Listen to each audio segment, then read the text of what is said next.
Hi everyone, this is a video for creating and grouping for meta shells. And what a meta shell is here at Lane Community College, we have a separate shell for every CRN. The thing is, we could have, especially in the CIT department, multiple CRNs for the same actual class. So, like, prime example is my classes. These are all of my classes for this coming up fall. So you can see I have two for 125G, and that's because one is the online version and one is the in-person version. That's how I like to separate my classes for that instead of using the hybrid. And we also have it for, like, it's very notorious for the 161C. We have 161C and 133C. They're the exact same class. It's just if you've already taken a 161 class, we offer a 133 of the same kind of classes, so that way other schools count them as a separate class, else students wouldn't get all the transfer credits if they take like a 161P and a 161C. They wouldn't get the credit for it, but if they take a 133P and a 161C, then they'd get two classes worth of credit. So this can be problematic because that means you're updating multiple shells with the same information. So then what comes along is that you can create a meta.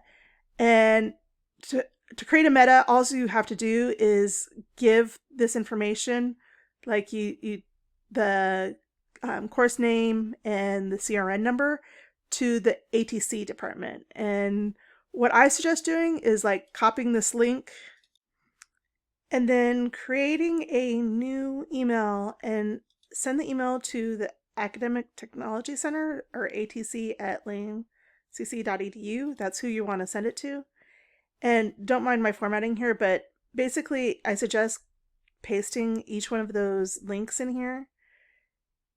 I tried to speed it up and I just copied all the links and pasted them and then deleted the stuff I didn't need, and that's how I ended up with some of them having dots and some of them not, because when I looked at it before I sent it, none of them had dots. But you know, to err is human, to really file things up requires a computer. So yeah, but the thing here is this allows, having this link in here means that I can just click on this link and it will automatically open the, if I'm signed into Moodle, it'll automatically open the link in the Moodle. And that's the same, that helps the ATC as well. So having those actual links, or if you just want to give them the CRN numbers, you can do that. But having so I want these two combined, and these four combined, we'll let the ATC create those metas for you. So that's how I end up with my metas for each of my classes. And so you can see it's not like I get a new shell. They just renamed one of my shells and combined the other shell into it. Now what I like doing is going and, so you can see this one doesn't have I just unstart it, but clicking on the little dots and saying start this course. What I like doing that for is, so instead of having all of these classes, I can now just click on future and or change it to starred. And so now these are the courses that I have, and it makes it easy for me to access my classes without having to have the whole list and remember which one I'm supposed to be going into. It's just the ones that are starred, so I always star my metas. And then the other thing I want to talk about is when you're in a meta, so now instead of just having, you know, the participants for the one CRN, now I have all of the participants in the same thing. So this can be a problem when at the end of the term we need to separate the students out per their CRNs, because that's how we have to grade and put the grading in. So what you're going to need to do is come over here and go into groups, because what we're going to want to do is create a separate group for each one of our CRNs. So I'm just going to come down here, create group, and I just put the CRN numbers in here.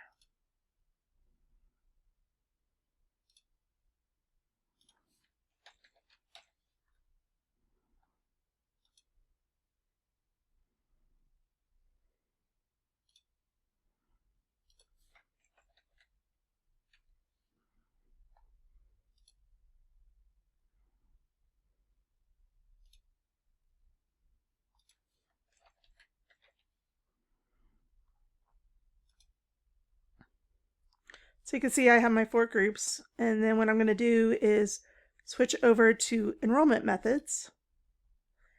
And in enrollment methods, it shows you that how students can register for the class. So manual enrollments, and so the main ones that we're going to be doing, you normally just have conduit, and conduit's that this course was originally made for.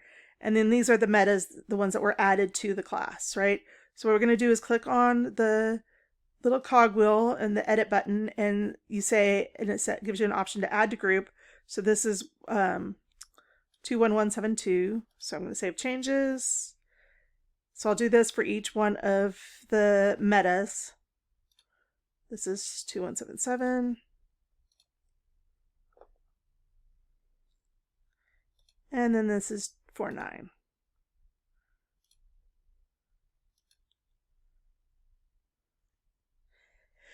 You notice I cannot do this for the conduit.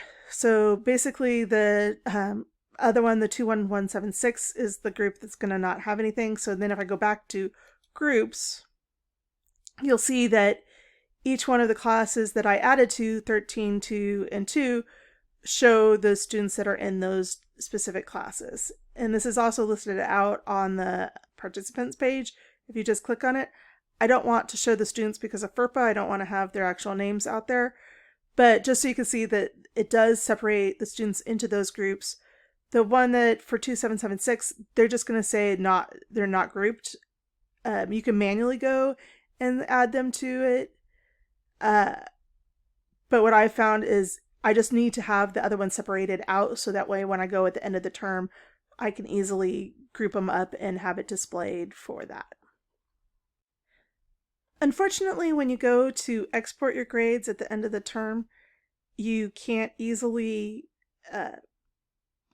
have the group listed in the export of the grades, but it does make it so that you could, in your participants, if you want, you can do, you could filter by enrollment method, and so, or you can filter by, put them in groups, and so then you could just say, like, I just want the students in this list, and then apply filters. And that's an easy way to just have the list of students that you want for that, but it's not as easy with the grades. So that's what I usually do, and then I just use Excel I have a list of here's what group they are, and then I have here's their grades, and then I combine it into one list that I then send in at the end of the term for my final report. I hope you found this helpful and useful for metas. Have a wonderful term.